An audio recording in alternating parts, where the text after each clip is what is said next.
Hello friends, আমি ইন্দ্রজিৎ হচ্ছে নতুন ভিডিও ওয়েলকাম। তো আজকে আপকামিং দুর্গাপুজোর রঘুটাঘাতের 2 নম্বর রোমান্টিক ট্র্যাক ঝিলমিল লাগে রে, এই গানটা কেমন লেগেছে এই ভিডিওতে আলোচনা করব।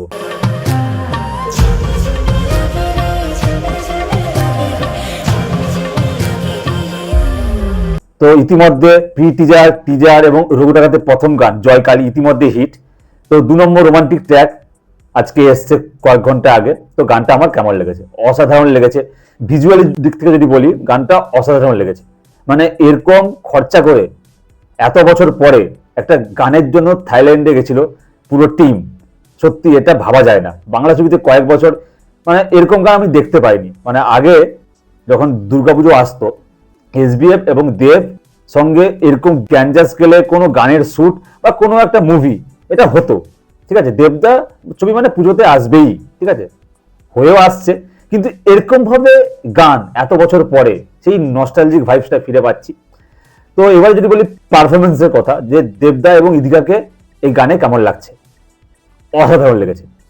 দেবদা যে বডিটা বানিয়েছে, যে ফিজিক্সটা দিয়েছে না, মানে সত্যি অসাধারণ লেগেছে। কে বলবে আমাদের বাংলা সিনেমার হিরো? কোনো অংশে কম নেই আমাদের হিন্দি ছবির হিরোর থেকে দেবদা। অসাধারণ। এবং এই গানের 3টা স্টেপ আছে। একটা হচ্ছে রেড কালারের ড্রেস পরে, মাঝখানে হচ্ছে হোয়াইট কালারের এবং তারপরে ব্ল্যাক। 3টে স্টেপে গানটা অসাধারণ লেগেছে। এবং যে লোকেশনে শুট করা হয়েছে থাইল্যান্ডে, এখানে 1-2 হিন্দি ছবি হয়েছে, বাংলা ছবি মেবি হয়েছে, কিন্তু এইভাবে কিছু কিছু জায়গায় যে চুজ করেছে থাইল্যান্ডের গ্র্যাভি এলাকা, অসাধারণ লেগেছে। এবং ভিজুয়ালি মাঝখানে হোয়াইট ড্রেসটা পরে যখন দেবদা পারফর্ম করবে, ওই জলের উপর দিয়ে যখন হেঁটে আসছে, অসাধারণ লেগেছে। এবং ধোঁয়া যে উঠছে বাষ্পের মতো, এই জিনিসটা নতুনত্ব লাগলো। এবং ইদিকাকে দারুণ লেগেছে এখানে, দারুণ। এবং যে গান বলে চুল দাড়ি কেটে দেবো আবার এ করবো সেরকম নয়, কিন্তু পুরো ক্যারেক্টারটা, মানে রঘু ডাকাত তো পুরো ডাকাতি, সেই ক্যারেক্টারটা পুরো ফুটিয়ে তোলা হয়েছে এই গানের মাধ্যমে। এটা অসাধারণ লেগেছে। মানে মনে হবে না যে মানে গান গান আছে মানে গানটা ঢুকিয়ে দিই, না সেরকম না, কিন্তু গানটা এমন সময় আসবে মানে গল্পের সঙ্গে মিলে যাবে, ঠিক আছে। এবারে আসি অডিও গানটা। অডিওটা আমার কেমন লেগেছে? এখানে মিউজিক দিয়েছেন আপনারা সবাই জানেন লীলান চ্যাটার্জি, এবং গানটা গিয়েছেন ঈশান মিত্র এবং সুচিস্মিতা চক্রবর্তী, এবং গানটার লিরিক্স দিয়েছেন প্রসেন।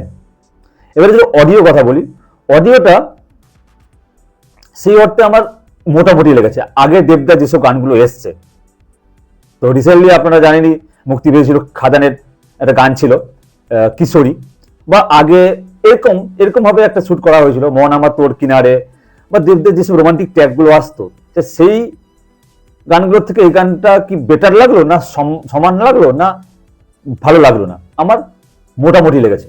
আগে যেসব গানগুলো আসতো মন আমার তোর কিনারে বলো, এগুলো একটা অটোটিউন ইউজ করা হতো, যেটা শুনতে খুব ভালো লাগতো। এখন অটোটিউন ইউজ করা হয়, ঠিক আছে, কিন্তু সেইভাবে ইনপুট করা হয় না, ঠিক আছে। যে যার মিউজিক ডিরেক্টরের তো একটা সিগনেচার একটা স্টেপ আছে। তো লীলান চ্যাটার্জি যে রোমান্টিক ট্র্যাক গুলো করে, মানে আমার মোটামুটি লাগে, ঠিক আছে। মানে উনি যদি ড্যান্স ট্র্যাক বা যেটা ড্যান্স ট্র্যাক করেছে, যেটা খাদানের একটা গান ছিল বাপ এসেছে, অসাধারণ লেগেছিল। কিন্তু এই গানটা আমার মোটামুটি লেগেছে। জাস্ট অডিও গানটা কথা বলছি, ভিডিও তো ফাটাফাটি লেগেছে, এই ক্লাস, সবার উপরে সবার ঊর্ধ্বে আছে। অডিও গানটা আমার মোটামুটি লেগেছে।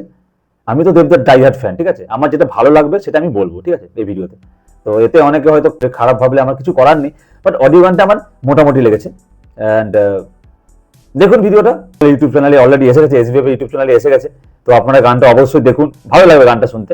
সো আপনাদের কেমন লেগেছে যারা যারা দেখেছেন অবশ্যই আমার কমেন্ট বক্সে কমেন্ট করে জানান। আমি গানটা লাইভ রিঅ্যাকশন দিতে পারলাম না, কারণ লাইভ রিঅ্যাকশন দিলেই এখনই ব্লক করে দেবে এসবিএফ। আমি এই জন্য লাইভ রিঅ্যাকশন দিতে পারলাম না। সো এই ছিল আজকে আমার লেটেস্ট ভিডিও। ভালো লাগলে লাইক, কমেন্ট, শেয়ার, সাবস্ক্রাইব করে দেবেন। দেখা হচ্ছে নেক্সট ভিডিওতে। বাই।